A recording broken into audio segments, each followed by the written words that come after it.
After directing Fast and Furious 7 and Aquaman, James Wan returns home to the horror genre with his brand new movie, Malignant, which is now in theaters and HBO Max. Welcome to my non-spoiler review of Malignant. James Wan already has a Hall of Fame-worthy career, kicking off 3 major horror franchises: Saw, Insidious, and The Conjuring series, directing and writing the original films and letting other creative minds come in and do the sequels. Could Malignant be his 4th big horror franchise? Well, we'll find out, I'm sure, in the years to come. But how does the first Malignant wager? The thing about this movie is that it actually does borrow elements from all 3 of the movies that I just named. There's a little bit of Saw in this, a little bit of supernatural horror like The Conjuring, and a little bit of kind of thought-provoking, sort of ethereal, sort of supernatural, visionary mindfuckery like in Insidious. There's a lot of really creative things and effects in this movie. There's a lot of very creative concepts here. Some of the stuff actually in this movie, and like I said, I'm not going to go into spoilers, but some of the stuff in this movie, let's just say that if you're a fan of Tales from the Crypt, you're going to find a lot to love about Malignant. This movie, parts of it feel very old school, parts of it feel very new school. Plot-wise, it's definitely familiar territory, but also territory that James Wan himself has possibly briefly tackled, but not necessarily done a whole movie about. In the movie, Annabelle Wallis plays Madison Mitchell, and she's having these strange visions and dreams of these really violent and gory murders. And let me tell you, when I say violent and gory, this movie is really violent. I mean, this movie is straight up bloody as hell, alright? James Wan pulls no punches when it comes to the gore here. And what happens is, as time goes by, these tormented dreams are getting worse and worse and worse. And then she realizes that these dreams are actually real events that are happening elsewhere and that she is somehow tied to it.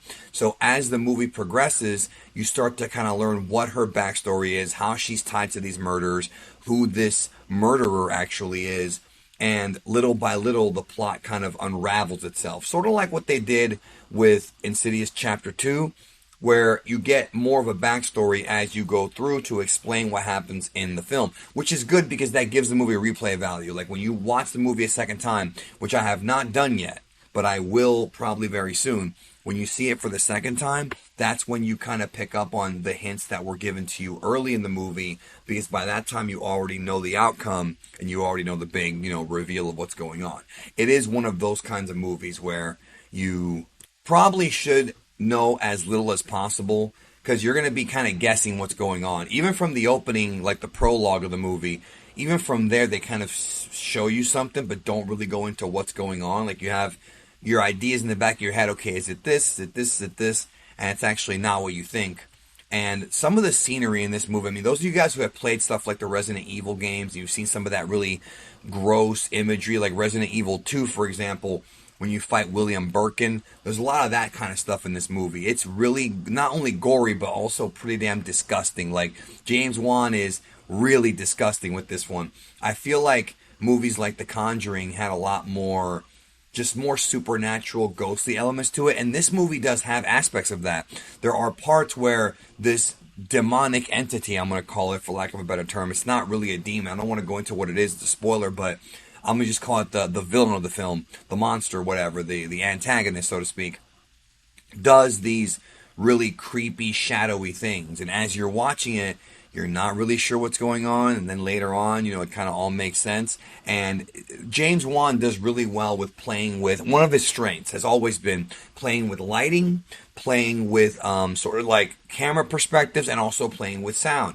I watched this in my home theater, but I'm probably going to go to the actual theater because with the full surround sound mix in the theater, you're probably going to get a much better experience because of the fact that James Wan's really good at that. You hear noises in the upper left, the upper right, and you're not really sure if that's the movie theater, if it's somebody who's coughing, or if it's a cough in the film. And he's really good at sort of building up these scenes. That's one thing he's one of the best at, is he takes these scenes and he builds up suspense slowly, and then boom, he nails you with a big either bait and switch or he nails you with the big sort of scare, if you want to call it that. You know, the movie's not really as scary as it is gory, but there are some parts that are definitely edge of your seat.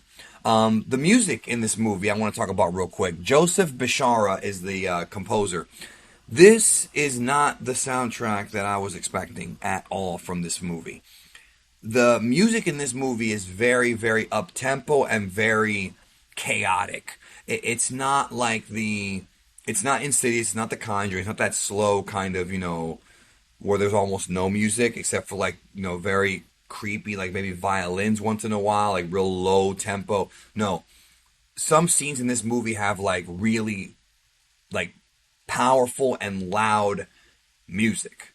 Like even the opening credits of this movie, dude, the opening credits of this movie are like, it felt like watching the 1997 Spawn movie. Remember that movie with those opening credits? Like, it wasn't like a full out rock like song, but it was this hard rock riff. Like it's just like, it doesn't feel like a lot of Wan's other horror films. It's not subtle, is what I'm trying to tell you, okay? It's very, very in your face. Very, very in your face.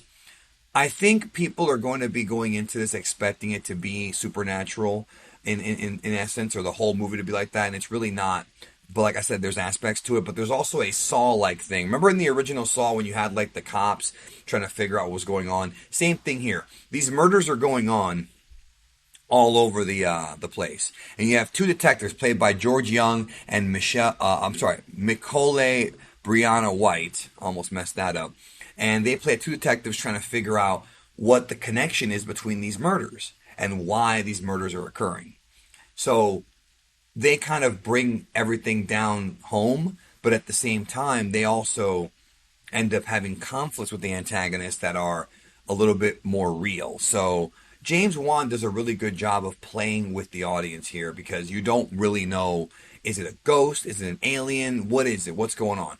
And he does a lot of that in this movie, a lot of mystery to it, That's why I said there's aspects of different ones of his films. It's almost like he took what he learned from his past movies and put them all together into this one. Performance-wise, I think my favorite character, first of all, I got to give it up to Annabelle Wallis. She's great. Also, Maddie Hassan plays Sydney Lake, and she's pretty good in the movie as well. But I got to give it up to Micole Brianna White as Detective Regina Moss because she's actually like my favorite character to watch on screen. She's kind of a smart-ass cop. She reminds me of Danny Glover from Saw. Like, really reminds me of that. And sort of the different ways that Annabelle portrays this torment of what's going on and the cops using her. And they even have a line where it's like she's not a psychic because she's not a psychic trying to help them find the murder. That's not what's going on here. There's a lot more to it than a lot more of a dark backstory to that. And it's really interesting. I don't want to talk about spoilers, like I said, but like I said, go into this not knowing anything because it's better if you don't know. And then if I do a spoiler review, which I may do, I might do one. If I do one, we'll talk about it there. Maybe in a few days. We could talk more about it there and analyze what actually is going on. So, yeah, it's one of those movies. I enjoyed this movie. There are parts of it that do feel a bit confusing, just like Saw was when you first see it. There's parts that feel a bit like, well, what the hell's going on? Very disorienting. But when you get over the halfway point, things start to kind of slow down and make more sense.